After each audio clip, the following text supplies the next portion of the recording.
Perona never imagined that her invincible negative hollows, which could take down any opponent regardless of their strength with just one hit, would meet their match in the great Usopp, who specializes in dealing with flashy techniques. Even quadruple negative hollows had no effect on him, and he even made the negative hollows negative, causing Perona herself to become negative. This is the power of the Crisis Master Usopp. Usopp held off Perona to let Zoro and the others go ahead, and for the first time, they felt that Usopp was surprisingly reliable. While the zombie animals were stunned, Usopp purified another batch of zombies. When he was about to deal with the remaining zombies, Perona had them cover their mouths. Usopp could only run while thinking of a solution. The zombies reflexively covered their mouths thinking it was salt when Usopp shot at them, but what he actually fired was pepper powder.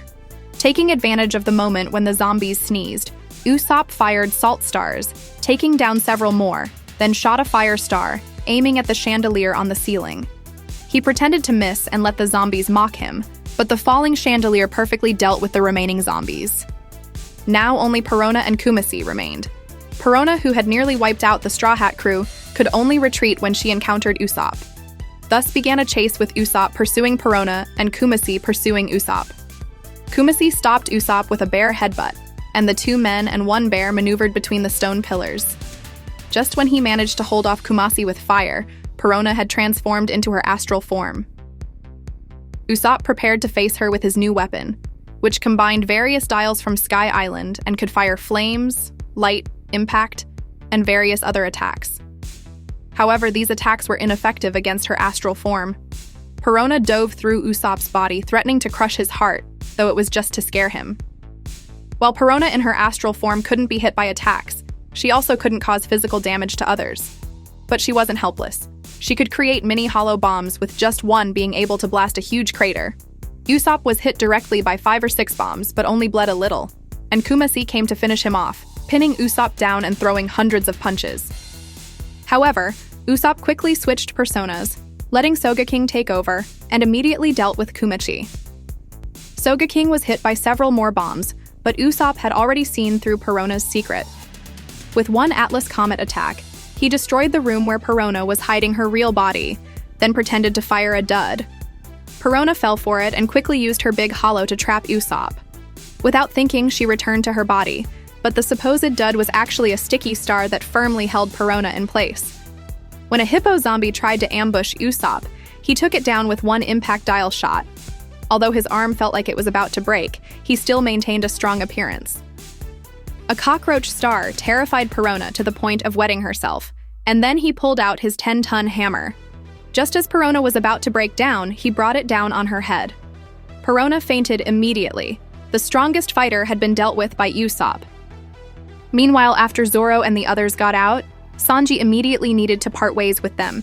He had to hurry to save Nami, while Franky and Zoro rushed to save Brook. At this time, Brook was dueling with Ryuma. Against his own shadow, Brook could only defend, getting beaten up while suspended in the air. The two clashed with a swallow cut technique, and ultimately the original Brook was defeated. Ryuma intended to kick off his afro, annoyed just by looking at that thick hair. Just then, Zoro and Franky arrived. Zoro had been wanting to meet this legendary dragon-slaying samurai. Their sword clash was so powerful that the floor was torn up, with Ryuma's lightning thrust blasting a huge hole in the wall. Zoro's slash also cut through the opposite wall. After a brief exchange, they were evenly matched. The two clashed again briefly, with Zoro using 2 sword-style tiger hunt, while Ryuma blocked and counterattacked. Then came rushing techniques against 2 sword-style Gate of Paradise, again ending in a stalemate, but the building couldn't withstand their attacks, and they moved from inside to the rooftop. Finally, Zoro leaped with a 1 sword-style flying dragon blaze. Ryuma met it head-on with a swallow cut, but in the end, Ryuma was cut and set ablaze. This duel between swordsmen ended in Zoro's victory. At his final moment, Ryuma entrusted Shisui to Zoro, returning to Brook's side without using the Shadow fruit. Meanwhile, Absalom was holding a wedding ceremony with Nami, but fortunately Sanji arrived just in time, rushing past everyone to rescue Nami. He immediately delivered a barrage of kicks to Absalom. This guy had not only seen Nami, but had also licked Robin. How could Sanji tolerate that? Absalom quickly turned invisible to counter. Sanji used salt to locate his position, then unleashed dozens more kicks on him. Moreover, Sanji had a grudge against him. No matter what, Absalom, who had eaten the clear fruit, had destroyed his long-held dream.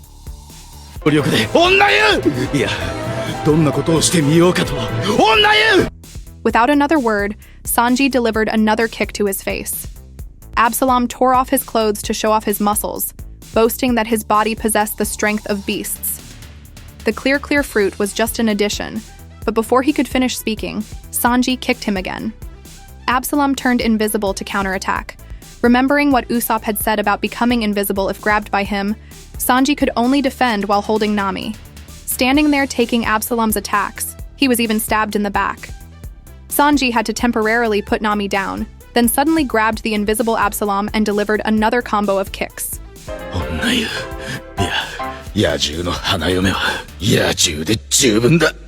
Absalom wasn't taking Luffy seriously at all. His shadow alone was enough to give Luffy trouble. Luffy's gum pistol barrage was caught and toyed with by his shadow, which shattered into bats. Luffy was forced to run around dodging. Even if the shadow was completely scattered, it could still reform, and all of Luffy's attacks were blocked by the shadow. Luffy got frustrated and tried to bite it. Meanwhile, Oars' remaining consciousness finally disappeared, and he came to follow Moria's orders. Moria had already placed wanted posters of the Straw Hat crew on Oars' arm. His first command to Oars was to eliminate the Straw Hat crew. On another front, Chopper and Robin were dealing with Hogback. The woman who was once his goddess had now been turned into his slave. However, Hogback didn't need Sindri's personality. He only needed to preserve her beauty. Now she would unconditionally obey all his commands, even if he ordered her to kneel and lick the floor. But Chopper declared that such desecration of the human body was not something a doctor should do. He stated he wouldn't show any mercy, charging forward despite Sindri's plates. Even at the risk of serious injury, he managed to grab Sindri, planning to have Robin purify her with salt. But unexpectedly, Jigoro kicked Chopper. Jigoro followed up with an annoying wind attack, but the previous attack had cut through Jigoro as well. Being essentially Sanji's shadow, Jigoro was naturally upset. The two zombies started fighting each other. It seemed that even as shadow zombies, they couldn't stand each other. When Hogback tried to command them to stop, Robin quickly used her powers to grab his mouth. Suddenly, Robin released Hogback, letting him tell himself to die, go jump off. The foolish Hogback actually said it, and the two fighting idiots thought it was an order for them and didn't want to lose to each other even in jumping. This made it easy for Chopper to grab Hogback, who cursed at Chopper, calling him a monster who wasn't human and should mind his own business.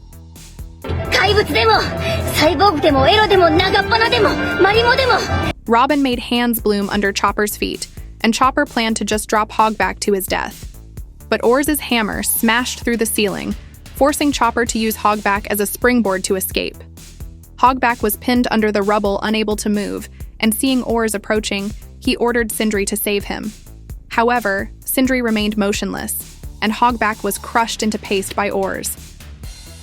Moving to the wedding hall, Sanji had originally planned to escape with Nami. Due to his carelessness, she was snatched away by Absalom, and Sanji was kicked out by Oars. Just as Oars was about to finish off Sanji, Usopp saved him with a fire star. Oars dropped Sanji and switched targets. Frankie used his left-hand weapon to draw aggro, but Oars simply kicked the building apart. Zoro used a 3-sword-style 2-force slash to cut off Oars' teeth, but was kicked into the air by Oars. Fortunately, Robin caught him in time with her powers. Usopp seized the opportunity to shoot 3 salt stars into Oars' mouth, but given Oars' massive size, this amount of salt wasn't enough. When Chopper tried to attack, Oars instantly swatted him down with one hand. Though the crew was badly beaten, the Straw Hats weren't so easy to defeat. Judging by their expressions, they had long wanted to give Luffy a good beating, and hitting his shadow zombie would be quite satisfying too. Everyone extended their most vicious hands toward Oars. Meanwhile, Absalom wanted to continue with the wedding. Nami finally regained consciousness and perfectly dodged his kiss. At this moment, Lola's zombie boar came to interrupt, telling Absalom that Nami was actually a man, questioning if he liked men.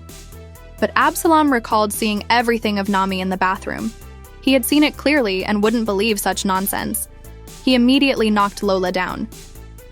This enraged Nami, who hit him with a thunder charge. "You pervert, you saw everything and even licked." Though his beast-like body should have been fine, he had been severely beaten by Sanji earlier. This served as the finishing blow. She left Absalom to Lola, planning to steal Moria's treasure, but learned from two squirrels that the treasure had been moved to the Sunny. When Perona woke up, she planned to escape with the Sunny. But when she arrived, she found Perona already loading the treasure to escape. At this moment, Kuma appeared before Perona. One tried to use negative hollows to take down the opponent, while the other asked where they would like to go if they were to travel. Perona attacked first, but was instantly sent flying by Kuma. In another moment, he teleported in front of Nami. He asked if Luffy's brother was really Ace, then left without concerning himself with Nami. Meanwhile, Luffy had chased the shadow through half the forest. Looking at their expressions, you could tell the Straw Hat crew had long wanted to beat up their captain, but couldn't bring themselves to hit him directly. During the battle, Usopp discovered that although Oars had lost Luffy's shadow memories, his personality was almost identical to Luffy's. This foolishness was exactly like Luffy's. Usopp called out that there was meat, and this idiot actually fell for it. Although Frankie and Zoro attacked Oars' legs, his extraordinary undead body combined with Luffy's abilities was too troublesome. Even when Zoro used Shusui to unleash an annoying wind with double power, it still couldn't cause any substantial damage to Oars. They could only stall for time until Luffy defeated Moria. At this time, Moria had already returned to the castle to welcome another warlord, Bartholomew Kuma. Moria sneered at Kuma's words, asking if he had come looking for a duel. He seemed confident about facing Kuma head-on. Kuma told him the Straw Hats had defeated Rob Lucci, warning Moria to be careful not to repeat the same mistake. Moria grabbed Kuma and shouted, "Who do you think I am? You think I would lose to these small fry pirates? Just watch my performance." After saying this, he used some unknown ability to suddenly appear in Oars' stomach, probably wanting to show Kuma his power. At this time, Brook had sneaked into the kitchen, drank a bottle of milk, and fully recovered, bringing out a large bag of salt with him. Usopp and Frankie's combination technique, Super Giant Firebird Star, kept Oars distracted with fire, while Zoro used Chopper as a springboard to cut the entire building into several pieces. Sanji kicked all these pieces toward Oars, but Oars turned it around and used them to bombard Frankie's group. During this time, Usopp had already set up a supersized slingshot. He launched Frankie up to attack Moria, but got swatted away by Oars' palm. Moria ordered Oars to deliver the final blow to Frankie. At this moment, Nami, who had secured the treasure and the Sunny, finally arrived, having changed out of her wedding dress. During the battle, Oars had learned to use the rubber fruit abilities. If Oars were to awaken the Nika form, wouldn't he be invincible? The Straw Hat crew was in serious crisis. Meanwhile, Luffy had gotten lost in the forest and met the Lola pirates, who wanted to help strengthen him. They had caught many shadows that had flown out of the zombies. They put a marine swordmaster's shadow into Luffy's body. あんた剣術使えるの? いや、俺は全然. Though Luffy knew nothing about swordsmanship, he instinctively caught the flying sword and performed a beautiful flowing one-sword style technique. But just being a great swordsman is far from enough. Lola's crew could only handle putting in 2 or 3 shadows, but who knows how many shadows were put into Luffy. Anyway, the strongest form, Nightmare Luffy, was thus born. 戦いたくてうずうずすんぜ